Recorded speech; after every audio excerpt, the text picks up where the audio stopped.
So I wanted to give a little review of SubmitHub.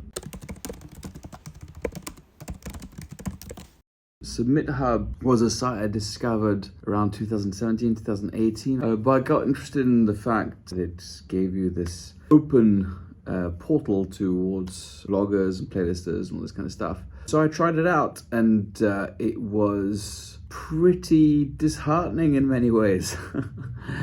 The reviews I'd get weren't positive sometimes, and I did this for a variety of projects. I have a lot of different projects. But I have to say that when I would get wins on the platform, they were meaningful. And this is one of the more interesting facets of the music industry. Is it's an industry that piggybacks off the artist's vanity.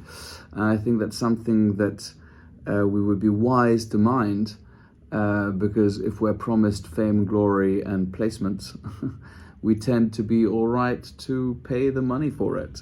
It doesn't achieve real results. It's not meaningful. And you see this with a lot of playlist plugging companies, where you might land on them, and then you go and you look at the metrics and it doesn't really add up. I've been on playlists that, like an indie rock track or a hip hop track or whatever track that I did, that was one style, and be on a playlist with some other music that was really quite distant stylistically. The play count would be all over the map. Some of them have bots, which is, you definitely don't want to land on those because that's a problem in and of itself. Some of them are just dormant, and you'll see that they have however many likes because clearly the playlisters have found a way to generate likes, but nothing really happens when they follow them. Via SubmitHub, we landed, for a project of mine called Japan Man, we landed on a playlist that is still called Burp. And that was the catalyst that really launched the project. It was kind of a freak project. It's a project that I have with my niece, and I produced a track for her, kind of just to show her, the ropes a bit. But it snowballed. We saw that our numbers really started going up with Burp. Burp led to what I believe was David Dean Burkhart playlist, which was big YouTube playlist at the time. I haven't checked in a while.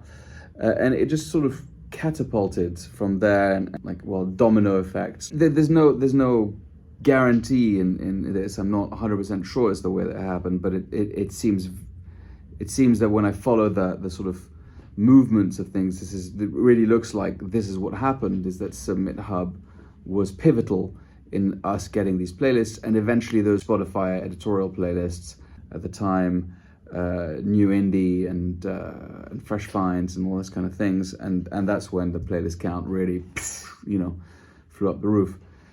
I have to say things have changed a little bit in the playlisting world today. It doesn't seem like if you land Fresh Finds or anything like that, it does as much, because we keep getting those playlists, but it's a different world. But that is essentially what kind of put us on the map, and that's what got us a lot of attention and eventually a lot of offers from a variety of record labels, one of which we signed with, and they've been supporting us ever since. So I really attribute this branch of the success. Of course, the music people were getting into, so that helps. I hear far too much feedback from SubmitHub being this platform that doesn't work, it's got problems like this and that. But I think the real issue with SubmitHub is that it's difficult to cut through, and that's actually something you want, because if you're on a platform where you do cut through and your music isn't competitive, it just means that it's not really going towards something that is meaningful. So I think better have something real. I'm churning out tracks all the time, and it's the majority of them do not work. The approval rate that we did get, even with Japan Man on SubmitHub, was very low. So it really is a numbers game. I had tried with a few tracks initially, 5, 10 curators. It doesn't seem to work well that way, at least in my experience. Anyway, I hope that's contextualizing for the lot of ya. and that you'll find success on the platform there, or in your dance troops if that's your thing. Who knows? Maybe that's the jam that you got going, you know, or the marmalade. Hasta luego.